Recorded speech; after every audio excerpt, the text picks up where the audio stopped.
Hello, today I'll be showing you how to reference tabs. As you can see, there's a spreadsheet with 4 different projects. So what we want to do is we want to reference the totals into the project totals page. In order to do that, we need to hit equals, go to the project 1, go to the total, hit enter. As you can see, the total's there. So now we go project 2, project 3, and project 4.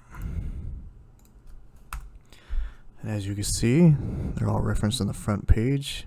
Now if you were to make any changes to that project tab, for example, we make this 90, we make this one 80,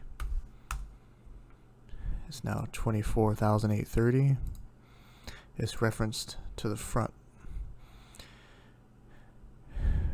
I hope you liked this video and have a good one.